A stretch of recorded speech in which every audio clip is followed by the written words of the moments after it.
Hola guys, welcome to pink rabbit YouTube channel.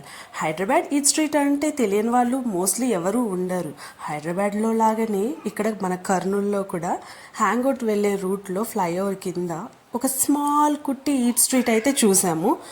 అక్కడ బాగానే ఉన్నాయి, అన్ని వెరైటీస్ అన్నీ దొరుకుతాయి అని చెప్పి చాలా ఆశపడి నేను మా చెల్లి తెగ పరుగులు ఎత్తేసి మరీ వెళ్ళాము. అన్ఫార్చునేట్లీ సమ్మర్ వల్ల స్టాల్స్ ఏవి ఓపెన్ లేవు. Very bad experience. బట్ ఉన్న కాడికి అక్కడ టేస్ట్ చేసిన కాడికి ఫుడ్ వెరైటీస్ అయితే చాలా బాగా నచ్చాయి నాకు, మా చెల్లికి అయితే. అండ్ లాస్ట్కి ఒక ఫాస్ట్ ఫుడ్ అన్న దొరికాడు. నువ్వేవైనా చేసుకో, చచ్చినా పర్లేదు, మాకైతే గోబీ చేసి పెట్టాల్సిందే అని చెప్పి నేను మా చెల్లి స్ట్రాంగ్గా కూర్చొని ఆ అన్న గోబీ వండి పెట్టే వరకు కూర్చొని చేయించుకొని తిని ఎంజాయ్ చేసాము. మీరు కూడా వెళ్ళాలనుకుంటే ఆ రూట్ వెళ్ళండి, ఎంజాయ్ చేయండి. And please do subscribe, like, share pink rabbit YouTube channel. Thank you.